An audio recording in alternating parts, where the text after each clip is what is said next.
जयकारा बोलो माता रानी का। जगत माई महामाई माँ भद्रकाली की जय बोलो। माता रानी के सांचे दरबार की जय बोलो। वृषभ राशि वालों, स्वागत है आप सभी का शिवप्रिया भिंड यूट्यूब चैनल में। इस फरवरी भिखारी भी राजा बन जाएगा।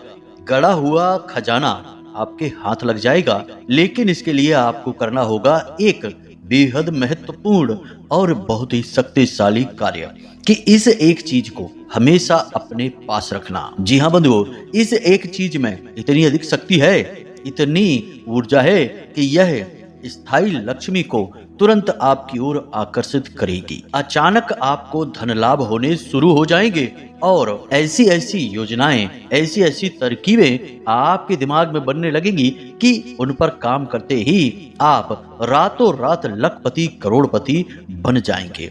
याद रखना बंधुओं कि इंसान केवल मेहनत करने से, दिमाग लगाने से और पैसा लगा लेने से ही लखपति करोड़पति बनता तो दुनिया में लाखों करोड़ों कमाने वालों की कोई कमी न होती, हर इंसान कामयाब होता। परंतु यह सच नहीं है। हर इंसान पैसा लगाता है, दिमाग लगाता है, व्यापार करता है या नौकरी करता है, परंतु कामयाब नहीं हो पाता है। घिसी पिटी जिंदगी जीता रहता है और छोटी छोटी जरूरतों को मार कर जीवित रहता है और भविष्य के लिए छोटी मोटी उम्मीद बनाकर बेचारा अपने जीवन को काटता रहता है, परंतु उसके भविष्य की उम्मीदों पर भी समय आने पर पानी फिर जाता है। उसे लगता है कि अब जीवन में सिवाय संघर्ष के, मेहनत और मजदूरी के अलावा कुछ भी नहीं बचा है। जीवन एक मशीन के समान हो गया है। बस सुबह जागो, तैयार होकर अपने काम पर चले जाओ, शाम को काम खत्म करके घर वापस आ जाओ, खा पी के सो जाओ। बस यही है जिंदगी। ना कोई सपने, ना कोई खुशियां, ना कोई उम्मीदें और ना ही जीवन में कोई उमंग और तरंग की, आनंद की बौछार है। यह सामान्य इंसान की कहानी है, लेकिन इनमें से ही कुछ लोग ऐसे होते हैं जिनके ऊपर जीवन की, भगवान की और भाग्य की विशेष कृपा और अनुकंपा हो जाती है और उनके छोटे छोटे प्रयासों में ही उन्हें बड़ी बड़ी कामयाबियां मिलती चली जाती हैं। और ऐसे लोग फिर एक कहानी बनकर रह जाते हैं कि लोग उसके बारे में चर्चा करते हैं कि कैसे इस इंसान ने एक छोटी सी शुरुआत करके भी आज कितना बड़ा मुकाम हासिल कर लिया है।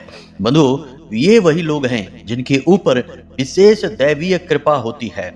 या तो जन्मजात ही विशेष विभूति बनकर ये पैदा होते हैं, या फिर जाने अनजाने में इनके कुछ काम ऐसे होते हैं जो सौभाग्य को इनकी ओर आकर्षित करते हैं। देवी देवताओं के प्रेम और आशीर्वाद को इनकी ओर आकर्षित करते हैं, जिससे इनके जीवन में प्रचंड कामयाबी और तरक्की आ जाती है। तो अब समय आ गया है जब आप भी कुछ ऐसा करें, कोई ऐसी चीज अपने साथ रखें, कुछ ऐसे छोटे छोटे कार्य और सुधार अपने जीवन में करें कि देवी देवताओं का आशीर्वाद, प्रेम और कृपा आपको भी प्राप्त होने लगे।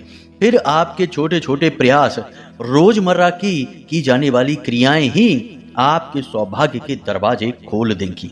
जी हाँ बंधुओं, कई बार ऐसा होता है कि एक छोटी सी चाय की टपरी चलाने वाला इंसान भी आगे चलकर बहुत बड़ी भयंकर कामयाबियां हासिल करता है, लाखों करोड़ों में खेलने लगता है। लेकिन दूसरे चाय की टपरी चलाने वाले तो वही चाय बेचते ही रह जाते हैं, उनका भाग्य नहीं खुलता है। तो ऐसी कौन सी बात है, कौन सी वह क्रिया है, कौन से वे कार्य हैं जो सौभाग्य के दरवाजे खोलते हैं, भाग्य लक्ष्मी जीवन में प्रवेश करती हैं और जीवन में स्थायी धन दौलत का वास हो जाता है, खुशियां ही खुशियां आ जाती हैं। आज के इस विशेष कार्यक्रम में हम आपको इन्हीं विषयों पर विशिष्ट और महान लेकिन बेहद गुप्त ज्ञान देने वाले हैं। इस ज्ञान को जानने के बाद आपकी आंखें खुली की खुली रह जाएंगी जब आपको पता चलेगा कि आप कौन सी गलतियां कर रहे थे आज तक, जिनकी वजह से चाहकर भी जीवन में खुशियां आप तक नहीं पहुंच पा रही थी। धन दौलत लाख प्रयास करने के बाद भी आपसे कोसों दूर थी। जैसे तैसे आप बस अपना काम ही चला पा रहे हैं। कौन सी ऐसी गलतियां हैं, कौन से ऐसे कार्य हैं जिनसे आपको आज इसी वक्त छुटकारा प्राप्त कर लेना चाहिए। बंधुओं, हम आपको कह चुके हैं कि यह फरवरी का महीना कोई साधारण महीना नहीं है, यह राहु पर आधारित महीना है और इस महीने में आप चाहें तो इतनी कामयाबी, इतनी तरक्की हासिल कर सकते हैं कि जीवन भर फिर आप उसी तरक्की के सहारे आगे बढ़ते रहेंगे, क्योंकि राहु अचानक से महान फल देने वाले हैं, अचानक से उन्नति और तरक्की के आसमान तक पहुंचाने वाले हैं। आप राहु को मानकर चलिए कि किस्मत का तारा है, बस आपको सही तरीके से इसका प्रयोग करना है। आज के विशेष कार्यक्रम में हम इसी विषय पर चर्चा करेंगे कि कैसे आप राहु की मदद से करोड़ों की दौलत अपने जीवन में लेकर आएंगे। कौन से ऐसे काम हैं जिनसे आपको जल्द से जल्द छुटकारा प्राप्त करना है, गलतियां कहेंगे ऐसी जिनसे आपको जल्द से जल्द छुटकारा प्राप्त करना है, और कुछ छोटी छोटी क्रियाएं जिन्हें आपको आज से ही करना प्रारंभ कर देना है। फिर देखिए कैसे आपको इतना धन मिलेगा, इतनी दौलत मिलेगी, इतनी खुशियां और कामयाबी मिलेगी कि आप भी आश्चर्य में पड़ जाएंगे। ये जो बातें हम आपको कार्यक्रम में बताने जा रहे हैं, ये पूर्ण रूप से शास्त्रीय पद्धति पर आधारित है और ज्योतिषीय गणनाओं पर आधारित हैं। लेकिन इन सबसे महत्वपूर्ण बात यह है कि इस जानकारी को सैकड़ों लोगों पर आजमाया गया है और इनकी प्रामाणिकता पहले से ही तय है। इसलिए इन बातों के महत्व को आपको जरूर समझना चाहिए। गलती से भी अनदेखा इन बातों को नहीं करना चाहिए, वरना लाख प्रयास के बाद भी जीवन में वही रोना रहेगा कि दुख ही दुख क्यों है, क्यों सुख प्राप्त नहीं होता है। जी हाँ बंधु, कहने का मतलब यह है कि यह कार्यक्रम आज जो आप देख रहे हैं, तो आपका भाग्य ही इस कार्यक्रम को आप तक लेकर आया है और आपकी किस्मत का तारा अब चमकना चाहता है। बस आपको ऐसी गलती नहीं करनी कि इस कार्यक्रम की अनदेखी कर दी या बीच में ही छोड़कर चले गए। अगर ऐसा कर दिया तो आप अपने आ रही किस्मत को वापस लौटा देंगे।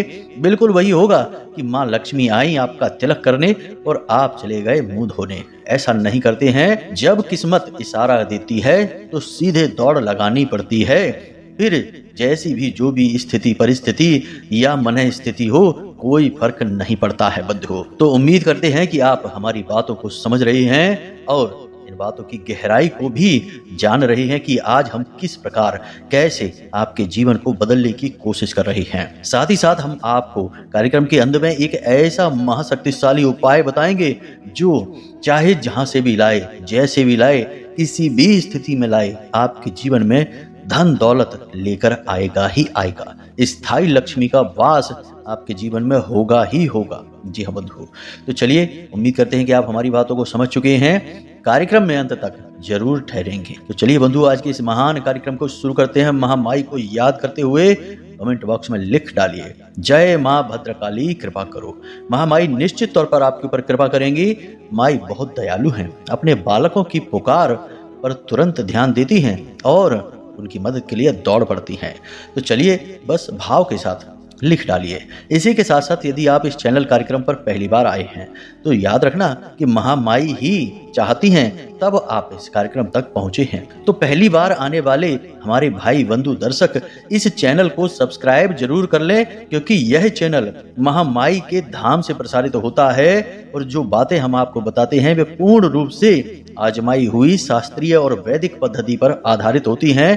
पूरी इधर उधर की बातें नहीं करते हम प्रामाणिक बातें करते हैं, ठोस बातें करते हैं।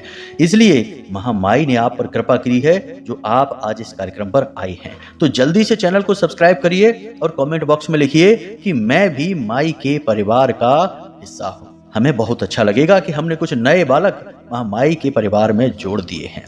तो चलिए बंधु, जल्दी से चैनल को सब्सक्राइब करिए, कमेंट बॉक्स में लिखिए मैं भी माई के परिवार का हिस्सा हूँ। अब अपने मूल विषय को प्रारंभ करते हैं। बंधु, अगर आप अब भी सोच रहे हैं कि कुंडली का विश्लेषण कराएं कि नहीं कराएं, क्यों कराएं, क्या जरूरत है कुंडली विश्लेषण कराने की, तो ध्यान से सुनिए।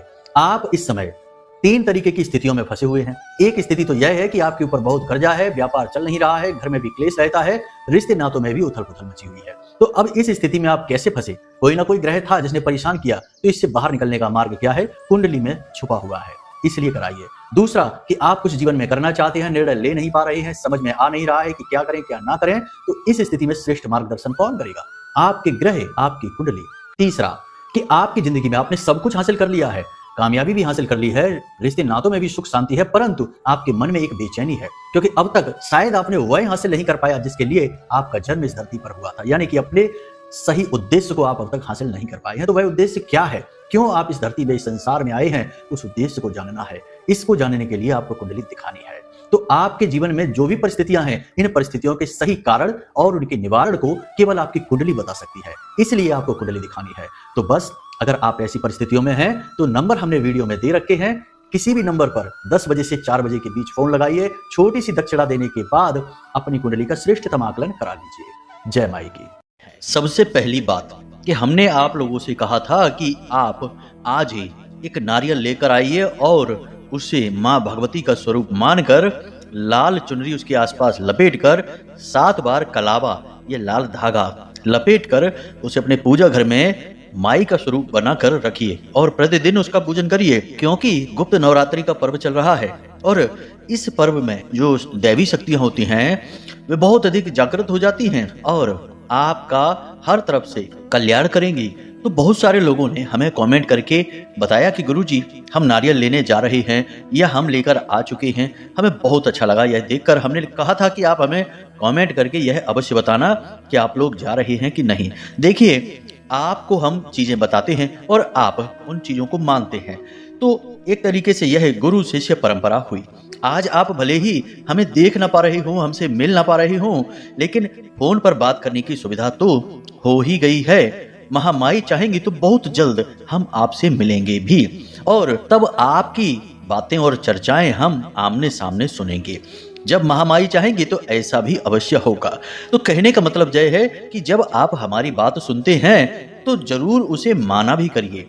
गुरु शिष्य परंपरा के अंतर्गत ये बातें होती हैं और हम तो हैं ही माई के चरणों के दास और उनसे ही आज्ञा लेकर सारी बातें आपको बताते हैं। तो उन बातों में कहीं ना कहीं महामाई का प्रेम और आशीर्वाद भी छिपा रहता है। इसलिए इन बातों को जब आप मानेंगे तो आपका कल्याण अवश्य होगा। तो जो लोग लेकर आए हैं, माँ भगवती महामाई उनका निश्चित कल्याण करेंगी। प्रतिदिन के हवन में हम उनके नाम से आहुतियां करेंगे और माई के दरबार में उनकी अर्जी भी लगाएंगे कि महामाई इस नवरात्रि इनके दुख दर्द दूर अवश्य कर देना। अब हम आपको बता दें कि कुछ और जरूरी कार्य भी हैं जिन्हें आपको अवश्य करना चाहिए। छोटे छोटे से कार्य हैं, जरा ध्यान से सुनिए, फिर अपने मूल विषय पर पहुंचेंगे। आपको उस एक चीज के विषय में भी बताएंगे, बस धैर्य के साथ सारी बातों को ध्यान से सुनिए। तो आपको क्या करना है कि लक्ष्मी कलश की स्थापना करनी है। अब जब वर्ष में कुछ विशेष समय और काल होते हैं, उस समय और काल में दिव्य शक्तियों का जागरण होता है। ये यूं कहें कि मृत्यु लोक पर दिव्य शक्तियां अवतरित होती हैं और ऐसा मत समझना कि दिव्य शक्तियां किस किस के घर जाएंगी, किस किस के पास आएंगी। दिव्य शक्तियां कोई भौतिक शक्ति नहीं है। ये एक ही वक्त में संसार के हर एक जीव के साथ रह सकती हैं, हर एक के साथ घूम सकती हैं और हर एक का कल्याण कर सकती हैं। दिव्य शक्तियों की कोई सीमा नहीं होती है। सीमाएं हमारी और आपकी हैं, हम भौतिक हैं, लेकिन अभौतिक चीजों की कोई सीमा, कोई स्थिति, कोई अवस्था नहीं होती है। तो इन फिजूल के विचारों को दिमाग में मत लाना कि गुरुजी कहते हैं कि देवी शक्तियां आएंगी तो किस किस के घर आएंगी, सबके घर एक साथ कैसे आ जाएंगी। कुछ लोग ऐसे बेवकूफी वाले भी कमेंट कर देते हैं कि गुरुजी आपने कहा कि दिव्य शक्तियां आएंगी तो किस किस के घर आएंगी, सबके घर एक साथ कैसे आ जाएंगी। अब आप समझ ही सकते हैं कि ऐसे कमेंट करने वाले इंसान की बुद्धि का स्तर क्या होगा। वह तो दिव्य शक्तियों को भी हमारे आपके जैसा समझता है, जो मेहमान बनकर आएंगी और चाय पीकर चली जाएंगी। लेकिन बंधु, ऐसा नहीं है। तो अब आपको क्या करना है कि दिव्य शक्तियों के स्वागत के लिए, माँ भगवती के स्वागत के लिए लक्ष्मी कलश की स्थापना करनी है। लक्ष्मी कलश हमने पहले भी बताया है आपको कई कार्यक्रमों में, अब भी बताते हैं। आज आप जब भी इस कार्यक्रम को सुन रहे हैं तो नवरात्रि के जितने भी दिन बचे होंगे उन दिनों के आधार पर कर लीजिए। मतलब कहने का यह है कि उतने ही दिनों के लिए कर लीजिए, कोई फर्क नहीं पड़ता है। अंतिम दिन भी यदि आप लक्ष्मी कलश की स्थापना करेंगे तो आपको विशेष लाभ प्राप्त होंगे। कैसे होगा यह लक्ष्मी कलश स्थापित, इसे जरा ध्यान से समझिए। सबसे पहले आपको एक कलश चाहिए। कलश आपके घर में ही मौजूद होगा, जो पूजा पाठ में प्रयोग किया जाने वाला पात्र होता है, जिसे हम लोटा भी कहते हैं, कलश भी कहते हैं। इस कलश को आपको लेना है। कलश यदि मिट्टी का होगा तो सर्वोत्तम होगा, क्योंकि मिट्टी जो है वह मंगल का भी प्रतीक है और शुक्र का भी प्रतीक है। तो मिट्टी का कलश सर्वोत्तम होगा। अगर आप चाहें तो बाजार से लेकर आ सकते हैं, नहीं ला सकते तो पीतल का कलश भी सर्वोत्तम होगा। यह देवगुरु बृहस्पति का सूचक है। तो आप समझ लेना कि किस चीज का कलश के ऊपर आपको ढक्कन रखने के लिए एक पारा चाहिए, प्लेट चाहिए। मिट्टी के ऊपर जो ढक्कन रखा जाता है, यानी मिट्टी का जो कलश होता है उसके ऊपर जो ढक्कन रखा जाता है उसे पारा कहते हैं। और सामान्य जो लोटे होते हैं या बड़े पानी के पात्र होते हैं उनके ऊपर ढक्कन रखा जाता है। तो आप समझ लेना। अब आपको क्या करना है कि इस कलश के मुख पर आपको लाल रंग का धागा, यानी जिसे हम मौली कहते हैं, 7 बार उसे लपेटना है और गांठ नहीं लगानी है, बस लपेट कर छोड़ देना है। फिर इस कलश के चारों तरफ आपको श्रीम लिखना है। जी हाँ बंधुओं, श्रीम। और श्रीम के दोनों तरफ हल्दी से एक छोटे छोटे स्वास्तिक बनाने हैं। दोनों तरफ श्रीम लिखना है लाल चंदन से या फिर सिंदूर से, और श्रीम के दोनों तरफ छोटे छोटे हल्दी से स्वास्तिक बना देने हैं। इस प्रकार आपको चारों तरफ ये कलश तैयार करना है, यानी कि 4 तरफ लिखना है श्रीम और स्वास्तिक। उम्मीद करते हैं आप हमारी बातें समझ रहे होंगे। अब आपको इस कलश के ऊपर रखने के लिए एक पात्र चाहिए, जैसे ढक्कन कह सकते हैं। कटोरी नुमा यह पात्र होगा जिसमें थोड़ा सा अन्न भरा जा सके। अन्न में आप गेहूं या चावल दोनों ही भर सकते हैं। यदि धन की विशेष कृपा, महामाई की विशेष कृपा आप चाहते हैं तो आप चावल रखें। चावल को अक्षत कहा जाता है और महामाई को बहुत प्रिय हैं ये अक्षत, तो आप अक्षत रखें। और अब आपको इस कलश को अपने पूजा घर में ले जाना है। इसमें शुद्ध जल भरना है। उसके बाद आपको इसके ऊपर वह ढक्कन रखना है, प्लेट रखनी है और उसमें चावल भरने हैं। और उस कलश के अंदर आपको थोड़े से चावल डालने हैं, कलश के अंदर भी, और एक सिक्का डालना है। इसके बाद आपको उस चावल के पात्र में, यानी जो ढक्कन आपने रखा है उसके ऊपर गाय के घी का एक दीपक जलाना है। दीपक भी मिट्टी का हो तो अति उत्तम है, नहीं तो पीतल का भी चल जाएगा। अब आपको इस कलश का पूजन करना है। पूजन करने के बाद इस कलश को भर के तैयार करके अपने मुख्य दरवाजे पर बाईं ओर रखना है। मुख्य दरवाजा जो आपका घर का है उस दरवाजे के बाईं ओर अंदर की ओर रखना है, बाहर नहीं, अंदर की ओर। यानी जब आप घर से बाहर निकलेंगे तो आपके उल्टे हाथ की ओर यह कलश रखा जाएगा। अब यहाँ पर ध्यान देने वाली बात यह है कि जहाँ यह कलश रखा जाएगा वहाँ लोग जूते चप्पल वगैरह ना उतारें, गंदगी ना रखें, वह पवित्र स्थान हो जाएगा।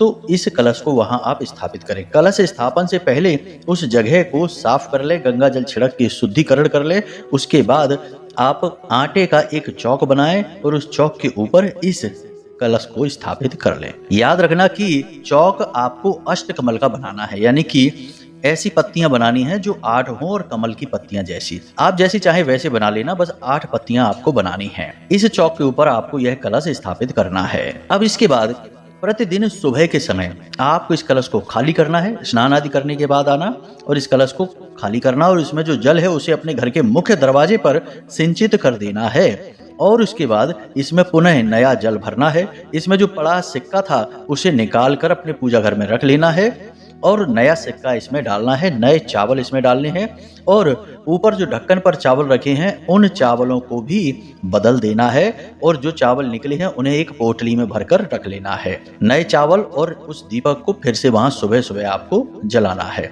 सुबह शाम दोनों वक्त आपको इस दीपक को वहां जलाना है। इस पूरी विधि को आपने अच्छी तरह से समझ लिया। इसे लक्ष्मी कलश कहते हैं। जिस घर में भी यह लक्ष्मी कलश स्थापित होता है उस घर में माँ लक्ष्मी चुंबक की तरह खिंचकर चली आती हैं। इतना प्रेम उमड़ता है माँ के हृदय में कि वे रह ही नहीं सकती हैं आपके घर के बिना। जी हाँ बंधु, याद रखना कि यह बहुत ही दिव्य प्रयोग है, बहुत शक्तिशाली प्रयोग है और इसे बहुत कम लोग करते हैं और जानते हैं। हम आपको बता रहे हैं तो आप इसे अवश्य करना। अब इसे हमेशा आप नहीं कर सकते हैं, इसे केवल आपको विशेष समय और काल पर ही करना चाहिए, जैसे कि दीपावली के समय पर, होली के समय पर और नवरात्रि के समय पर। इन विशेष काल और समय पर कर सकते हैं। और भी कुछ समय काल है, फिलहाल आप इतना ही समझ लीजिए। अब आपको पूरे 9 दिनों तक इस कलश के पानी को इसी प्रकार बदलना है, चावल को पोटली में रखना है। अंतिम दिन आपको इस कलश में से जो पैसे निकले हैं उन्हें मंदिर के दान पात्र में डाल देना है। चावल जो निकले हैं उन चावलों को मंदिर में दान कर देना है और इस कलश को यदि यह पीतल का है तो धोकर चमकाकर अपने पूजा घर में रख देना है। रोज के कार्यों में इसे प्रयोग नहीं करना है। अगली बार जब समय आए तो फिर से लक्ष्मी कलश को आप इसी प्रकार स्थापित कर लेना। अब दूसरा काम क्या करना है, इसे ध्यान से समझिए, यह भी बहुत आवश्यक है। पहला तो यह कि रुपए पैसे का लेन देन उधारी में इस पूरे फरवरी के महीने आपको करना ही नहीं है।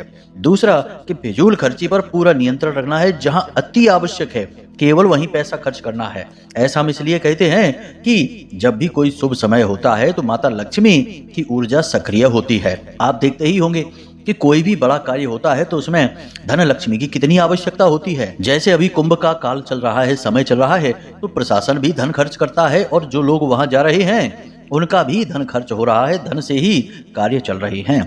तो कोई भी विशेष समय या काल होता है तो लक्ष्मी की ऊर्जा, धन की ऊर्जा अत्यंत सक्रिय हो उठती है।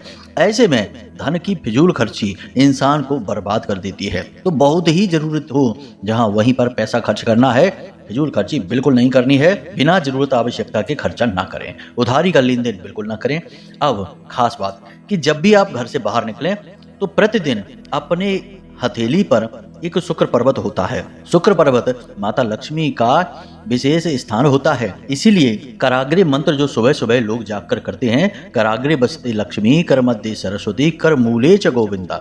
कर के मूल में यानी आपकी हथेली के मूल में निचले भाग में गोविंद का वास है, यानी कि नारायण का वास है, और नारायण के साथ ही लक्ष्मी रहती हैं। वहीं पर शुक्र पर्वत होता है।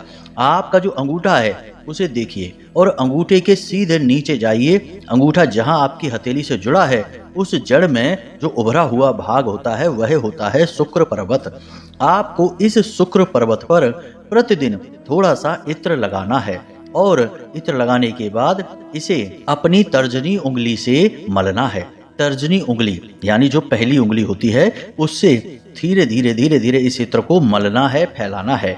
यह बृहस्पति की उंगली होती है और बृहस्पति नारायण के ही स्वरूप होते हैं, धन के कारक होते हैं। यह एक छोटा सा टोटका है जो आपको प्रतिदिन करना है।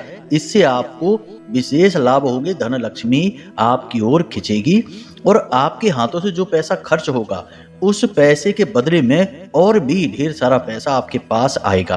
तभी तो स्थायी लक्ष्मी का वास होता है। पैसा तो तभी रुकता है कि जब आप खर्चा करें और आपके जीवन में उससे ज्यादा पैसा आने लगे, क्योंकि खर्चा तो आपको करना ही पड़ेगा। बिना पैसा खर्च किए कौन जीवित रह सकता है इस संसार में। तो पैसा खर्चा करने से ज्यादा पैसा जब आता है तो स्थायी लक्ष्मी का वास कहा जाता है, पैसा रुकने लगता है।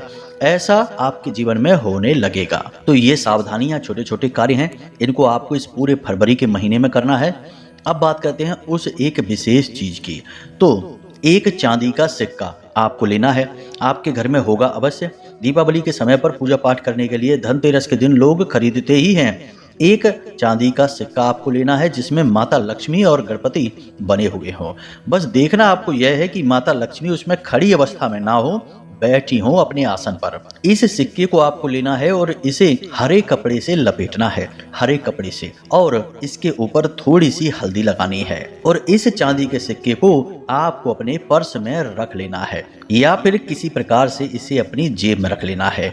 पर्स में सीधे रखेंगे तो ज्यादा बेहतर रहेगा, क्योंकि सीधे जेब में रखना ठीक नहीं है, गिर भी सकता है। तो आप इसे अपने पर्स में रखें, छिपा कर रखें, किसी को दिखाएं ना। फिर से हम बता देते हैं, चांदी का सिक्का जिसमें माता लक्ष्मी बैठी हुई हो, इस सिक्के को आपको हरे रंग के कपड़े से लपेटना है और हल्दी से इसका टीका करना है।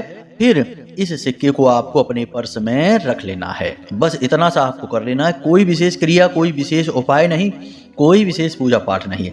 इतना करने से आपके आसपास एक विशेष ऊर्जा का घेरा तैयार होगा जो माता लक्ष्मी की ऊर्जा को आपकी ओर खींच कर लेकर आएगा। कई रास्तों से धन आपके पास आएगा। कुछ सावधानियां आपको रखनी है। किसी पर भी भरोसा नहीं करना है। अपने डिसीजन, अपने निर्णय आपको खुद लेने हैं। किसी से जरूरत से ज्यादा सलाह मशवरा नहीं करनी है और बिना सोचे समझे जल्दबाजी में कोई कार्य नहीं करना है और अपने जीवन को अनुशासन में जीना है। टाला मटोली का कार्य नहीं करना है। जिस काम की जब आवश्यकता है उस समय उस कार्य को अवश्य करें, काम को बिल्कुल भी टालें नहीं। बस इन चीजों का ध्यान रखें। प्रतिदिन हनुमान चालीसा का पाठ अवश्य करें, क्योंकि यह पूरा 2025 मंगल को समर्पित है और मंगल के मालिक हैं हनुमान जी। तो प्रतिदिन हनुमान चालीसा का पाठ अवश्य करें। अब हो सकता है कि एक आध दिन चूक जाएं, तो कोई ऐसी बड़ी बात नहीं है। आपने संकल्प तो लिया नहीं है, बस अपनी आस्था के वजह से कर रही हैं, तो करते रहें। और चूक जाए तब भी डरे नहीं, अगले दिन फिर कर लें। बस इस प्रकार से कर सकते हैं और आप देखेंगे कि कैसे चमत्कार धीरे धीरे घटित होंगे और आपके जीवन में सारी दुख तकलीफ जो परेशानियां हैं वे दूर होनी शुरू हो जाएंगी। बाकी महामाई तो है ही आपका और सबका कल्याण करने के लिए। जो भी दर्शक हमारे इस कार्यक्रम को देख रही हैं और जो नहीं देख पा रहे हैं, सबके कल्याण के लिए सर्व मनोकामना पूर्ति इस समय प्रतिदिन हो रहा है। नवरात्रि में गुप्त साधनाओं के बाद रात्रि के समय यह हवन हम स्वयं करते हैं। हम इस हवन में माई से बस एक ही निवेदन करते हैं कि हर एक व्यक्ति के जीवन में जो आपसे जुड़ा है खुशियां लेकर आएं और उनके दुख तकलीफ दूर करें। आपने भी यहाँ तक कार्यक्रम देखा है, आपके लिए भी हम जरूर अर्जी लगाएंगे, माई से निवेदन करेंगे। बाकी जो बातें हमने आपको बता दी हैं, इन बातों को अपने अमल में लेकर आएं और परिवर्तन को खुद महसूस करें। तो उम्मीद करते हैं कि सारी बातें यहाँ तक आपने समझ ली होंगी। इन बातों का प्रयोग करेंगे, आपको लाभ अवश्य प्राप्त होगा। तो चलिए बंधु, कार्यक्रम को यहीं पर समाप्त करते हैं। कोई प्रश्न यदि मन में उठे तो हमने नंबर वीडियो में दे रखा है, उसी नंबर पर फोन करें और अपनी शंकाओं का समाधान प्राप्त करें। तो हंसते रहिए, मुस्कुराते रहिए, सकारात्मक रहिए और महामाई पर अपनी आस्था और विश्वास बनाकर रखिए। इसे डिगने मत देना, माई आपको अपनी गोद में उठा लेंगी। चलिए बंधुओं, प्रेम से बोलिए जय माई की, जय मां भद्रकाली। महामाई आपका कल्याण करेंगी। धन्यवाद।